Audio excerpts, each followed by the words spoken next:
de Enrique Vila Matas, Mar de Fondo. Yo tenía un amigo. En esos días únicamente tenía un amigo. Se llamaba Andrés y vivía en París. Y a esa ciudad viajé para verle. Y él se alegró de mi visita. La misma tarde en que llegué a París, me presentó a Marguerite Duras, que era amiga suya. Lástima que esa tarde había yo tomado 2 o 3 anfetaminas. Solía tomar esa ración a diario, convencido de que podían ayudarme a imaginar historias y a convertirme en un novelista. No sé por qué estaba tan convencido de una cosa así, cuando en realidad no había escrito una sola línea en mi vida, y las anfetaminas eran, en gran parte, culpables de eso. Además, a causa de ellas, había perdido todo mi dinero en salones clandestinos de juego en Barcelona. Arruinado, había viajado a París y mi amigo me prestó dinero y me presentó a Marguerite Duras. Andrés era una de esas personas que creen que la compañía de brillantes escritores ayuda a escribir bien. Quedó libre una de mis guardillas, me dijo Marguerite Duras en cuanto me vio. Si yo no hubiera tomado aquellas malditas píldoras, habría actuado con rapidez y habría dicho que me interesaba alquilarla, pero las anfetaminas producían en mí efectos siempre nocivos. No me quedaban los ojos muy abiertos. Sí, me quedaban muy abiertos, ardiendo como faros, y enmudecía. Todo lo que pensaba me parecía inútil expresarlo, puesto que ya lo había pensado, y para colmo perdí el hambre, y no digamos las ganas de escribir. Estábamos frente al Café de Flores. Al ver que yo balbuceaba unas sílabas que no acababan de cuajar en palabra alguna, mi amigo Andrés inauguró una serie de amables gestos hacia mí, y en un curioso francés de acento vallecano acudió en mi auxilio manifestando mi rotundo interés por aquella guardilla que estaba situado en un inmejorable lugar de Montparnasse. Y así fue como, sin mediar palabra por mi parte, Marguerite pasó a mostrarse dispuesta a convertirse en mi casera. El precio era muy asequible y en él estaba incluida una invitación a cenar en casa de ella al día siguiente. En realidad, el precio era simbólico. A Marguerite le complacía poder ayudar a los jóvenes escritores necesitados de vivienda. A la cena acudí con Andrés, y con 2 o 3 anfetaminas en el cuerpo, toda una imprudencia juvenil si se tiene en cuenta que tras la invitación se escondía el deseo de Marguerite de conocerme, saber cómo era yo y si era adecuado alquilarme la guardilla. Claro, eso lo supe demasiado tarde, me lo dijo Andrés cuando ya estábamos frente al portal de la casa. Me azoré y maldije las anfetaminas. ¿Pero cómo, digo? Ya era demasiado tarde. Nos abrió la puerta Sonia Orwell, que también había sido invitada a la cena. Pasamos a la cocina y saludamos a Marguerite, que se hallaba enzarzada en un singular combate con unos chipirones bañados en su propia tinta y que nunca supe por qué motivo saltaban y bailaban en la sartén. Marguerite, con un cigarrillo pendiente de la comisura de los labios, parecía muy entretenida con la rebelión de los chipirones. Uno de ellos saltó tanto que cayó al suelo de la cocina. Ni corta ni perezosa, Marguerite se agachó e inmediatamente lo restituyó a su lugar en la sartén. En la breve operación el cigarrillo cayó sobre los chipirones y quedó frito al instante. Pasamos al salón dejando que Marguerite terminara de preparar la cena. Sonia Orwell nos ofreció café y me pregunté si sería una costumbre parisina iniciar las cenas por el final. Pronto salí de dudas. Sonia Orwell aclaró que estaba agotada y confiaba en que el café la reanimara. Tratando de ser simpático hice un esfuerzo y dije: muchas gracias, me encanta el café. No me gustaba nada, pero decir eso me dio ánimos, aunque tuve la impresión de que iba a resultarme tan difícil tomar café como decir alguna palabra más. Por fortuna, Andrés me echó una mano. Me demostró que era un buen amigo. Como no ignoraba qué clase de efecto me hacían las anfetaminas, se puso a hablar por los dos. Lo hizo en torno al tema del avance colosal del feminismo en el mundo moderno. Yo asentía de vez en cuando con la cabeza. Después habló del general de Gaulle y dijo que estaba cansado de verle gobernar Francia. De repente empezó a hablar de mí. Contó que hacía tan solo un día que yo había llegado a París y que la única persona a la que conocía era él. Lo que más le ha impresionado de esta ciudad ha sido ver japoneses. Japoneses. Eso comentó Andrés con una sonrisa en los labios que denotaba que me veía como un amigo, pero también en el fondo como un provinciano. Luego contó lo del striptease. Explicó que nada más llegar a París yo había encaminado mis casos hacia Pigalle, donde me había gastado el poco dinero que tenía viendo desnudos que me aburrieron. En compensación, dijo Andrés, una puta alsaciana le dijo que era muy guapo y elogió su jersey y sobre todo el color de sus pantalones. Me sentí bastante avergonzado y al mismo tiempo incapaz de enmendar todo aquello, ya que no podía hablar. A propósito de putas, dijo Sonia Orwell apurando su segunda taza de café, Marguerite pretende que esta noche vayamos al Bois de Boulogne. Quiere comprobar por ella misma si es cierto todo eso que ha publicado la prensa. ¿Y qué ha publicado?, preguntó Andrés. Nada, se habla que allí hay putas vestidas de primera comunión. Entró Margarita en el salón y dijo que pronto nos sentaríamos a la mesa, pues tan solo tenía que terminar de hacer la salsa de curry. Me extrañó, los pulpos no precisaban de ese acompañamiento. ¿Qué pulpos? Eran chipirones los que yo había visto en la cocina. Me di cuenta de hasta qué punto las malditas anfetaminas entorpecían mi mente. Miré a Andrés con la intención de que me siguiera echando una mano y que hablara por mí, pero en ese momento él no estaba para eso. Parecía una cafetera. Unas palabras que parecían hervir en su frente subían a presión hacia su cerebro.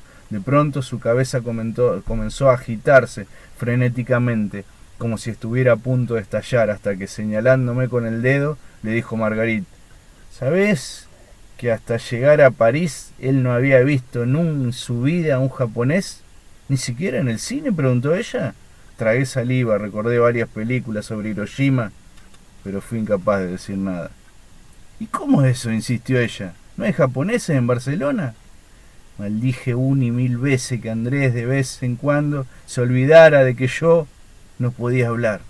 Como en esta ocasión tampoco acudió en mi auxilio, hice un supremo esfuerzo y tratando de hacer al mismo tiempo una gracia dije: están prohibidos por Franco. En lugar de acompañar la frase con una sonrisa irónica, lo hice con la boca muy crispada, con la expresión severa y terrorífica. Para disimular intenté tomar el café, pero no pude porque la mano me temblaba y por poco le derramo sobre la falda de Sonia Orwell. Todos fingieron que no habían visto nada. Les oí hablar durante un buen rato. Después Marguerite dijo que iba a terminar el curry y se llevó la cafetera. Entendí que el café era el curry de los chipirones. Adiós a la tinta de los pulpos, me dije. Estaba hecho yo un buen lío. Lancé una nueva llamada de socorro a Andrés, pero me salió una terrible mueca desencajada y Marguerite la vio. Aquí no nos comemos a nadie, dijo al entrar en el salón manejando esta vez una bandeja en la que había arroz al curry y que por lo visto era el plato que precedía a los chipirones en su tinta. Noté la mirada de Sonia Orwell clavada en mí y tuve la impresión de que empezaba a verme como a un marciano. Servíos vosotros mismos, indicó Marguerite. Cuando me tocó el turno, exageré en la ración. Se nota que tienes hambre, me dijo Andrés, sabiendo perfectamente que no tenía el más mínimo apetito.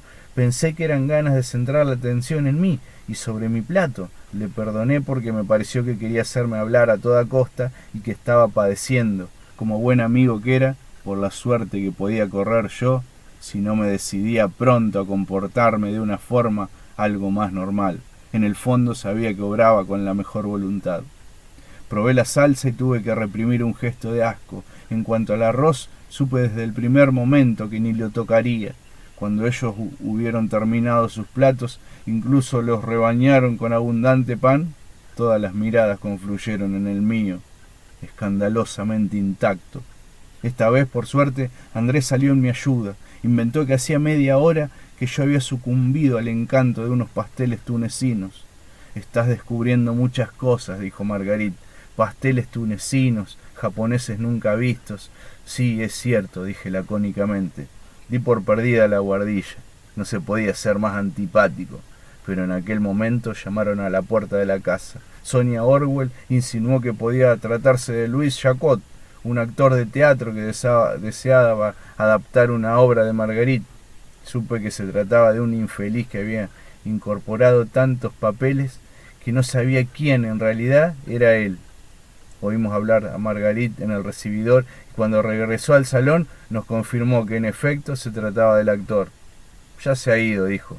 ¿Tan rápido? ¿Qué quería?, preguntó Andrés. Nada, ¿qué iba a querer?, se adelantó Sonia Orwell. Lo de siempre, saber quién es.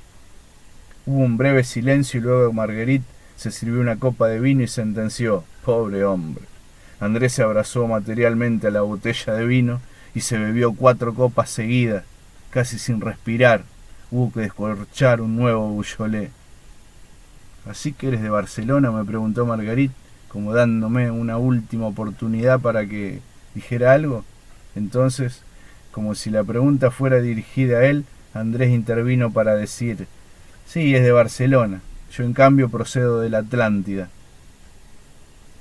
A primera vista, podía pensarse que las copas le habían hecho efecto, pero tampoco había bebido tanto. Más bien cabía la posibilidad, conociéndole como le conocía, de que por fin hubiera decidido comportarse como lo hacen los amigos más heroicos en las situaciones más difíciles. Podía ser que hubiera iniciado una maniobra de distracción consistente en comportarse como un excéntrico para llamar la atención y evitar que siguieran confluyendo sobre mí las peligrosas miradas de inspección y perplejidad. Si era así, había que reconocer que Andrés era un gran amigo. ¿Así que eres de la Atlántida?, le preguntó Sonia Orwell con una sonrisa en los labios. Pues sí, respondió escuetamente Andrés, y tenía lágrimas en los ojos. Al advertirlo nos quedamos todos de una pieza. Se hizo un silencio imponente. Durante un largo rato, mientras comíamos el segundo plato, le oímos hablar del continente olvidado. Evocó con gestos dramáticos imágenes marinas que, según él, eran viejos recuerdos de cuando habitaba en su verdadera patria. Nunca había oído a nadie describir con tanta precisión el fondo ignorado del mar.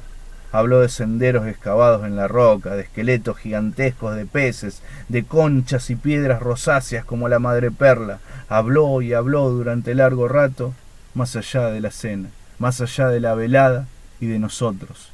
Por un momento Marguerite le sugirió que tal vez había bebido demasiado. No sé dónde leí, dijo él, que cuando se ha bebido un poco la realidad se simplifica, se saltan los vacíos entre las cosas, todo parece encajar y uno dice: ya está. Eso acaba de sucederme hoy a mí. Podés pensar que estoy loco, que no digo la verdad, pero os equivocáis. Para mí hoy todo encaja. Desde niño que vengo intuyendo que en otra época yo viví en la Atlántida. Hoy por fin tengo ya la absoluta certeza de que no me equivocaba. Dicho esto, Andrés dio por liquidada otra botella de vino. Es muy curioso todo lo que cuentas y lo cuentas bien, le dijo Marguerite, pero resulta muy difícil no pensar que has bebido demasiado o que quieres gastarme una broma. Andrés ni se inmutó. ¿Y me creeréis?, dijo, si os hablo de una guerra que estaba siempre, de un mar que estaba siempre tan en calma que sus olas apenas se rizaban al rozar los pies de los acantilados. Recuerdo también grupos de aves marinas reposando sobre las aguas más azules que jamás existieron. Recuerdo la honda alegría de todos mis compatriotas, y es que vivíamos al margen de la historia, o mejor dicho, nos insertábamos superficialmente en ella. En todas nuestras ciudades se atesoraba energía, y en tal grado que el cosmos amenazaba con transformarse en ella. Recuerdo con suma precisión recortes de hojalata blanca pintados de laca roja en la parte superior. Eran los cebos que utilizábamos para capturar a los peces sumajes, nuestros únicos enemigos. No estaba claro que estuviera borracho, aunque había bebido bastante. Hablaba con absoluta serenidad y con un sentimiento de nostalgia que a todas luces parecía auténtico. Sonia Orwell, tal vez intentando desviar la conversación, le dijo señalando a mí que permanecía en riguroso silencio: «Tu amigo es muy tímido. No solo no se ha atrevido a hablar en toda la noche, sino que ni siquiera se ha atrevido a abrir la boca para comer». «Mi amigo», dijo Andrés muy enfurecido, «no tiene nada de tímido». Que se enfureciera de aquel modo parecía demostrar que deseaba evitar que la atención general recayera sobre mí. Pero sus siguientes palabras no confirmaron precisamente esa impresión. Mi amigo añadió: «Se ha tomado unas anfetaminas y está pensando todo el rato en su novela». Aquello me pareció tremendo. Se había sacado de la manga una novela que no existía y muy probablemente iba a verme obligado a hablar de ella. Pero no fue necesario, porque Andrés adelantó y aventuró que yo estaba escribiendo las memorias de un ventrílocuo. Desgraciadamente, añadió, ha perdido esta misma tarde el manuscrito. Lo dejó olvidado en un taxi. Las memorias podían leerse como una novela, porque la trama no era la del tipo clásico, la suya era una trama desgarrada e incierta, y al contrario del siglo pasado, no era nada tiránica.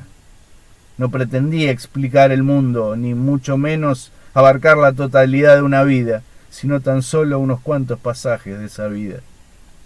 ¿Y qué clase de persona era ese ventrílocuo?, preguntó Sonia Orwell. No sé, uno de esos tipos, continuó Andrés, que siempre están pensando en dejarlo todo, despedirse de Europa y seguir las huellas de Rimbaud. Creo que al final dejaba el continente, pero en sus memorias no aparecía la verdadera causa por la que huía. ¿Y por qué no aparecía? Pues porque antes de emprender su vida había cometido un crimen, y eso no podía confesarlo en sus memorias. En la noche lisboeta, tras despedirse inesperadamente y para siempre de los escenarios y de su público, había ido al encuentro del barbero que le había robado la mujer amada y en un solitario callejón del puerto le había atravesado el corazón con una afilada sombrilla de java. Pero eso, claro está, no podía confesarlo en sus memorias. Posteriormente huía, dejaba Europa, pero en sus memorias disfrazaba de hermosa, culta y literaria lo que en realidad no era más que una repugnante fuga. Tuve la suerte de que en vez de una vez inventado todo esto, Andrés se olvidase de mí y volviera a sumergirse en su afán de ir al encuentro de sus orígenes, y hablase de ciertos días de verano, días de excesiva bonanza y de sol intenso cuando sobre las aguas de un río pesaba un calor tórrido y era fácil caer en un sueño profundo como una muerte aparente y así recobrar de golpe un pasado remotísimo en la Atlántida. Ya desde niño intuí que yo era de allí, continuó él. Un día caí al río Manzanares. Yo era más bien torpe y no sabía nadar. Bueno, nunca he sabido nadar. Me hundí en el agua y entonces noté que era transportado a lugares remotos que pronto me parecieron muy familiares y ya vistos. Tardé 3 o 4 minutos en volver a la superficie, el tiempo suficiente para que yo viera en el fondo del Manzanares los antiguos palacios de mi verdadera patria. Los recordé en cuando los vi. La luz era argentada y allí estaba la verdadera vida, las calles, las casas, las piedras, las pisadas de mis verdaderos compatriotas. Y allí estaba yo también, contando las historias a un público adicto y fiel.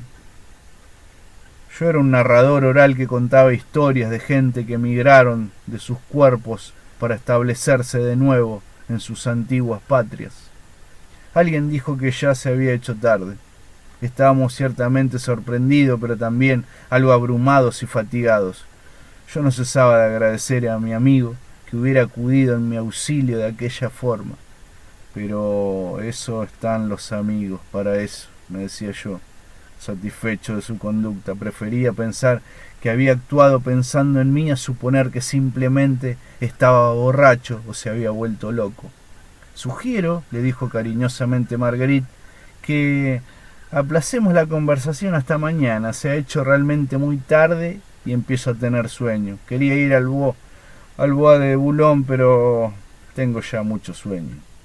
Se había hecho realmente muy tarde, pero Andrés parecía no darse cuenta. Se puso a hablar de corrientes submarinas más fuertes que la vida, corrientes que arrastraban inexorablemente hacia el continente olvidado.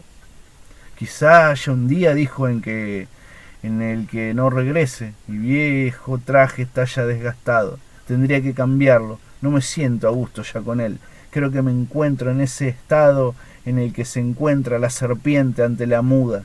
La luz del día se hace molesta y entonces ella, como buena serpiente, se retira a ese agujero.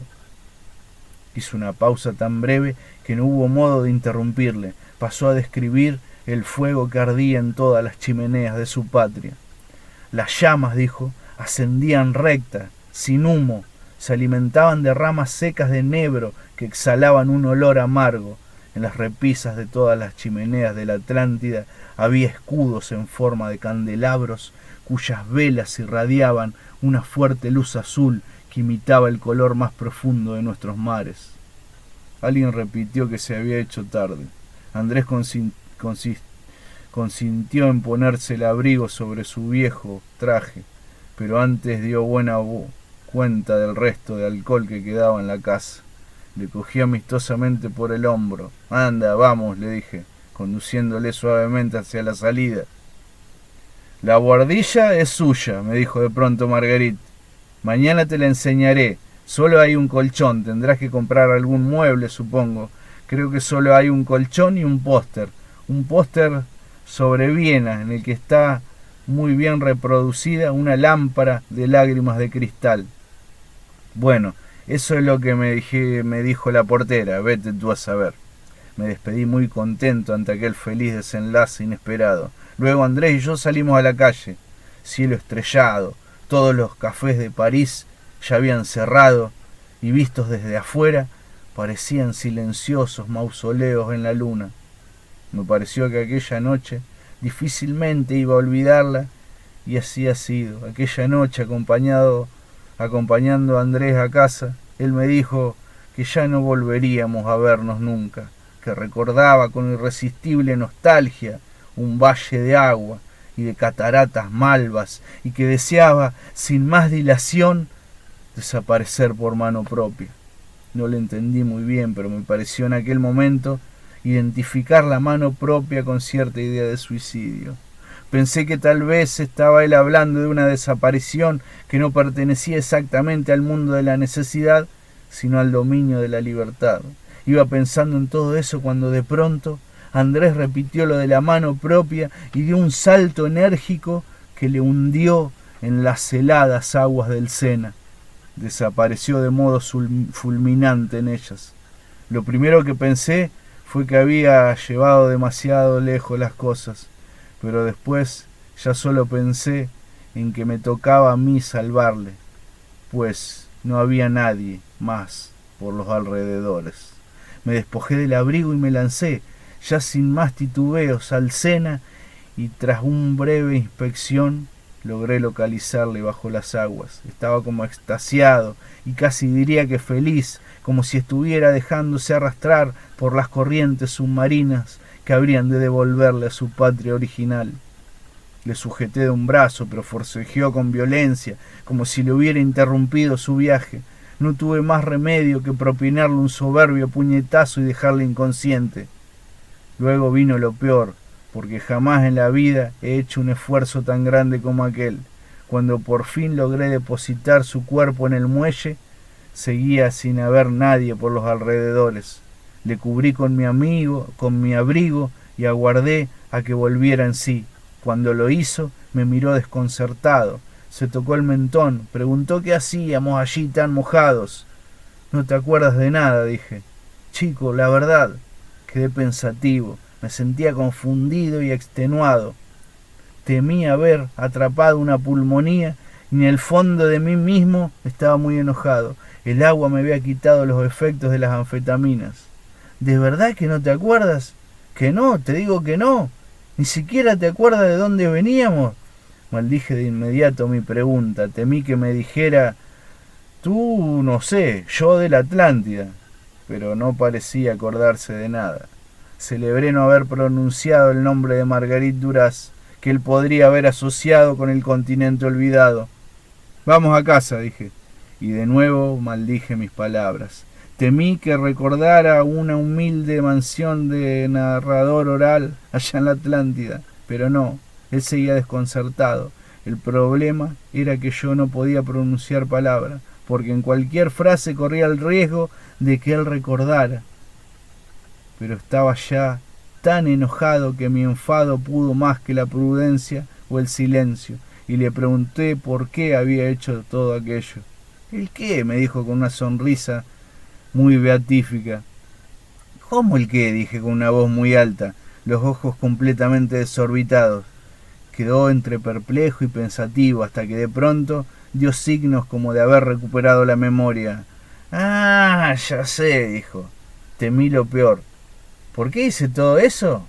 Se le veía muy reflexivo. Bueno, la verdad es que no tiene la menor importancia. Yo diría que tenía que hacerlo. Compréndemelo. Aún recuerdo la dureza de su mirada, cuando poco después se puso en pie y andando lentamente hacia atrás, como si fuera a competir en los 100 metros de espaldas, dijo: «Para eso están los amigos», y se arrojó de nuevo al río, esta vez con mi abrigo, como si quisiera averiguar hasta dónde llegaba nuestra amistad.